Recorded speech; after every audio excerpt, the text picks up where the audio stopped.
You'll laugh at this. My first response was, that'll never work. Australians don't go overseas. They never have and they probably never will. But what I didn't know was, and this is completely dumb luck, is when we started CS Australia, we decided to go ahead regardless.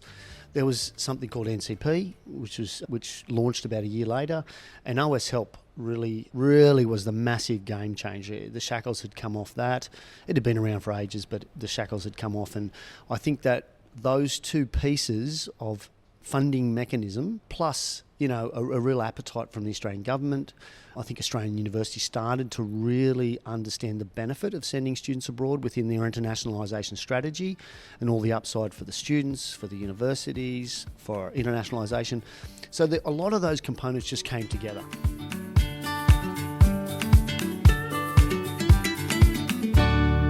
G'day and welcome to the Global Horizons podcast. I'm Rob Mlickie and I'm here at Old Parliament House with Brad Dorahy, who's the founder of CIS Australia, Australia's leading third-party provider of overseas study programs for Australian university students. And we're on Ngunnawal country down in Canberra at the Learning Abroad Forum for IEAA. Brad, it's great to have you here, mate.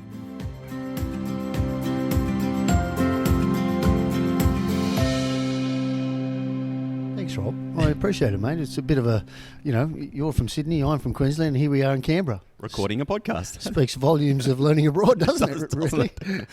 We've known each other for a few years, but one thing I've never asked you is, how did you end up in this industry anyway? Good question. I get asked this all the time, and it's not one particular thing. It's always like a series of, mishaps. Yeah. Pretty much.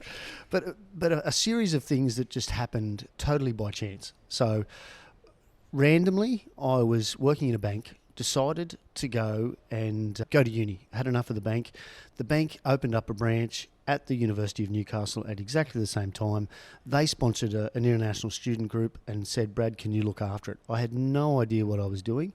We had fun days, game days, cultural days, things like this. And that was my very first sort of piece of the industry where I got a little taste of it. Had never been overseas, never studied abroad, but that was the very first footstep. Incredible. And then what happened after that?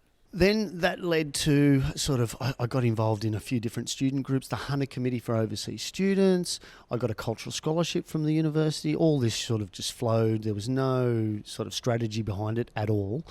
Then I finished university and I thought, I've never been on a plane overseas. Went to America, Mexico, Canada, and toured all across that with my mates and had the best time. Like, so much fun. It was just, when you got no commitments, I had no loan, no housing loan, wasn't married, no kids, all that sort of stuff. And we just had so much fun. Do you have a moment from that trip? What's the first moment that comes to your mind when you think of that trip? I think it was just landing in LA. And I just expected, I don't know actually what I expected, but I thought it would just be so similar. But it was like landing on the moon for me. I really, I came from a small country town called Wauchope, Port Macquarie area. And landing in LA, it literally blew my mind. It really did. And we travelled right across the country, the four of us, four mates from uni. You can imagine how much fun we had. And from that moment on, I was hooked.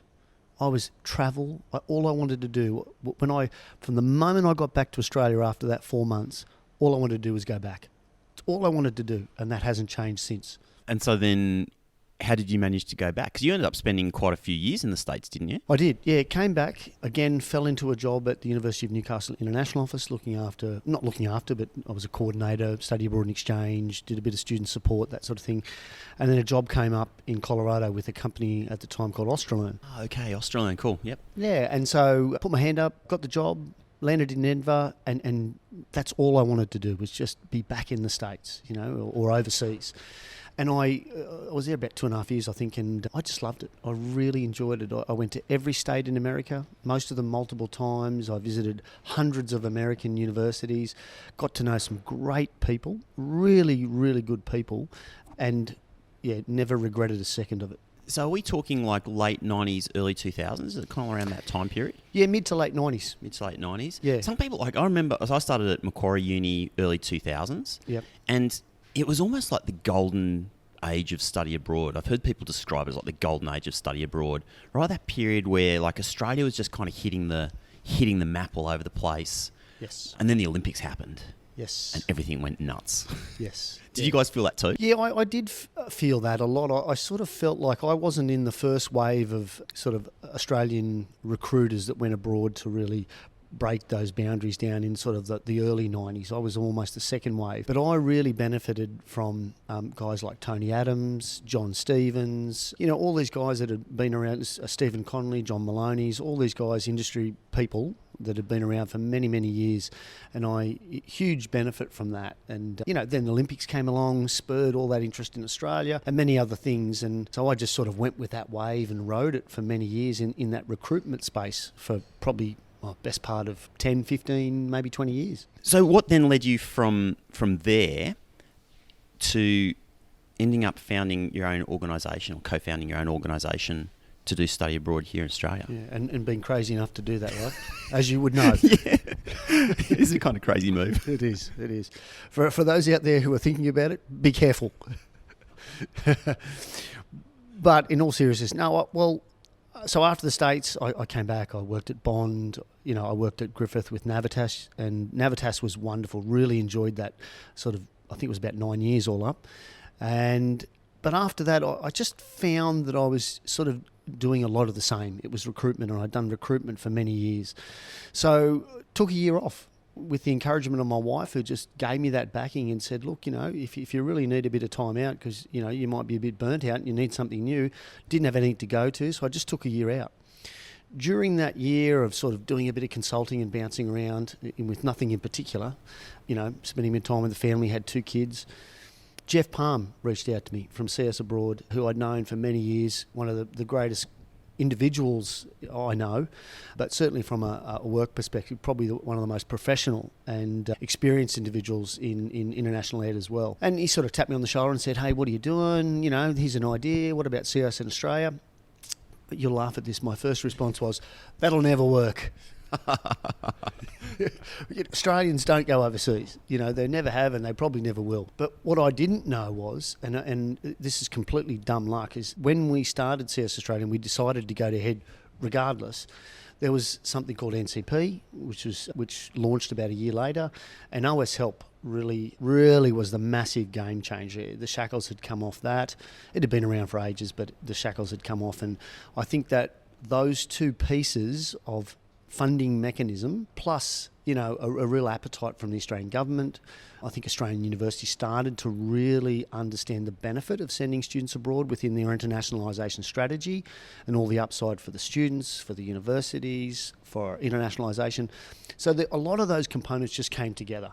And of course what we're seeing, right through to 2019 was Australia now is proportionately one of the largest senders of students abroad, if not the largest, proportionally at about 25% of undergraduate student body. So that's massive. Yeah, it definitely is massive. And that's I was just sort of thinking about where to take this conversation after that, because to some extent I'd love to ask about that kind of year out. In fact, let's start there and then we can come back maybe to the third-party provider stuff. But that year out, what did that do for you? Yeah, good question, Rob. It was because sorry, I'll just preface that maybe because I think a lot of people maybe think of or dream of doing that, or maybe they're feeling burnt out and they don't dare to step over that threshold and go do it. So for you, like, what did that do? What did it feel like? It felt great. It felt really good to take a year off, and really, it was a big step for me. And again, I go back to my wife, Jackie. She really gave me the confidence to do it. I'm a pretty conservative guy generally, and I wouldn't have done it without her support. And she said, just do it and we'll work it out. Because I was like, oh, what about the finances and all that stuff, But I did it and it couldn't have worked out better. I ended up playing a bit of golf, ended up supporting her in her consulting business and just generally being around for the boys and her and the house and all the rest of it. And it gave me a chance to really recharge, refresh and on all those things that taking a bit of time off does. And what do you know? When you do something like that and you take a bit of a bold step, I got knocks on the doors and Jeff approached me and this opportunity around CS Australia started. And in our 10th year this year, and it's gone like that. Yeah, I bet it has. You're looking a bit emotional, man. It's been quite a ride, hasn't it? Well, it's been a hell of a ride, and I think, And I say that in a very positive way. It's been a hell of a ride. But I think what perhaps brings a little bit of emotion to that is the more recent past of COVID and the huge challenges that have come, not just for me as a small business, but for most people in the industry, which had a pretty tough time over the last 3 or 4 years. It's good to be back, isn't it? Oh, it's great to be back. We're here at the Learning Abroad Forum. We walk into this room and it's like old friends. And it's like that all across the industry, isn't it? Like we caught up at AIEC last year and sat down and had a beer. And then just walking back into this industry where everybody knows your name, so to speak, just thinking of what is it? It's not friends, it's Cheers. That's the right, Cheers intro. Yeah, it is. Where everybody knows your name and you're back in the friendships and sharing stories and stuff like that. So thinking about stories, where outside of the States have you travelled that blew your mind? So many places. I think I've sort of stopped counting a bit, but I think I'm up to just over 70 countries now. Far out. Yeah, and that's just I've been so lucky, really lucky to be going to some of those amazing places. Little tiny Maldives recently, stands out. The Middle East for just something really different. But you know what I think was the thing that I keep coming back to, which is what blew me away, was I ended up with Navitas going to Russia. They were sort of looking at Russia and I just put my hand up. A guy called Tony Cullen, who some people would be aware of, many people would be aware of. He's a bit of an industry standout. But Tony said, can you go up to Russia? And ended up spending 3 weeks travelling from the very far east of Russia right through to the European side at Moscow and several stops along the way. If anyone's ever been to the far east of Russia, Kamchatka, Novosibirsk, all these places, it is mind-blowing. I remember walking onto the tarmac and walking up to airplanes at some stage and looking at the tyres on some planes going, I'm not sure I should hop on this plane. Making that toss of a coin decision. And this is only, probably 10, maybe just over 10 years ago, and sitting at the back of the plane with a fog of smoke with half the plane smoking on the plane. The generosity of the people, though. I remember being naked in a sauna with a Russian guy slapping my back with birch, thinking, I'm not sure if this is PC, but I'm going with it culturally.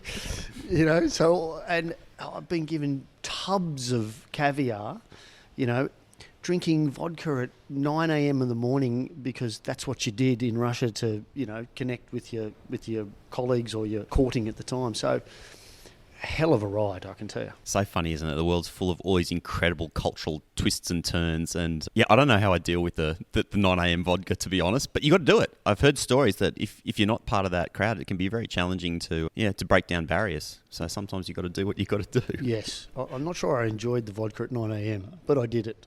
Mind you, at the end of that 3 weeks, I was so ready to come home. It was just a big trip. And you realise how big Russia is. I don't know, it must be 2 or 3 times the width of Australia. And to fly to so many flights and so many cities, it was good to be back home. But, with all that's going on with Russia and Ukraine at the moment, I look back on that and I think the generosity of those people, it makes you think about, there's a lot more going on at different levels there. Just coming back to the third-party provider side of things. So prior to my current work, I was running a third-party provider similar to CIS Australia, running overseas study programs. And, third-party providers have a really important place in the Australian higher ed landscape, I feel. So if you're going in to, for example, talk with a young learning abroad team, how do you talk about the work that you do and how that supports them? Yeah, I think it's all about relationships. And I think there's right now, particularly after COVID, there's more young practitioners in the game than ever before. I think at the forum last year, well over 50% of the crowd put their hand up as first timers, and that was a real eye-opener to me. And that, we've lost a lot of older campaigners in the last 3 or 4 years, which is a real shame. But, it's good to have that new energy, fresh eyes, or that there's some real positives that come with, young blood into the sector. So I think that's a real positive thing. I think a lot of our approach is as it always has been, and probably for me personally, it's building relationships. It's helping people understand what we do, where we fit, and the value we add to their day and to their institution and to their students as well. Can you tell me a little bit more about those 3 things? What you do, the value you add, and how you fit in? Yeah, I think, I probably undermine the value of a third party, but I basically say to everyone, we just make it easy. We make it easy for the student, and we make it pretty easy for the university as well. Come along to a CS website. We've got the application, we've got all the information on the program. It's a packaged program. All the programs are packaged, you know what I mean? And so you fill out an application, you go through a process. The staff and the team and the culture that I've really worked hard to build, I have a great staff, and they're what really make our organisation, that wonderful culture that we've got. We've only got 11 people in the Gold Coast office. It's not 1,000 people, it's only small, so you can control that culture pretty well. Yeah, I think we generally just make it really easy for the student to go through a process and to go abroad. That's one of the things we do. Now, that's probably undermining all the hard work that goes into the systems that we put in place, into the training that goes into staff, into the hard work that the staff do on a daily basis, supporting those students to go abroad at every step of the way. Application, enrolment, pre-departure, while they're on site, the whole kit and caboodle. Generally, we just make it easy for the student. And hopefully, that flow-on effect is it makes it easy for institutions to increase their outbound mobility, because they can point the students to us and they can have a fairly hands-off approach, because we're supporting the student through that process as opposed to the university, which particularly more so than ever right now, they have limited resources to do so. That's definitely true. I think one of the things that I observed was, it becomes easy for institutions to fill gaps using providers, but to do so in a way where there's no risk. Students will always go off and do their own independent things anyway.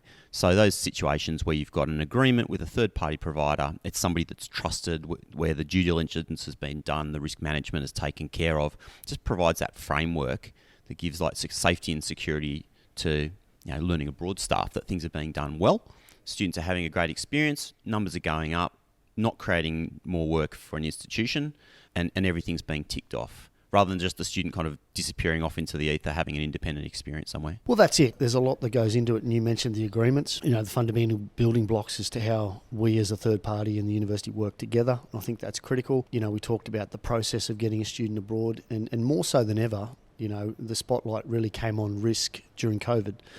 And I think that's absolutely one of the benefits and upsides to working with, well, not just CS Australia, but any quality third-party provider, is the reduction of risk. Because we've got a staff person on the ground with every single program. That's a really big part of our risk mitigation strategy. But, there's a lot of work that goes into a risk matrix for every program, and people don't often think or see that. There's a risk management and emergency response plan for every program. There's all sorts of things that go into making that program, dare I say it, structured, and minimising that risk element for sure. Brad, been awesome having you on Global Horizons today. Thanks for taking the time. And I'm looking forward to us sharing a beer this evening at the IEAA Learning Abroad Network and sharing some of those other stories that maybe you wouldn't normally put on a podcast. Well, always pass you to a beer, Rob. And hey, thank you very much for reaching out and giving me this opportunity to chat.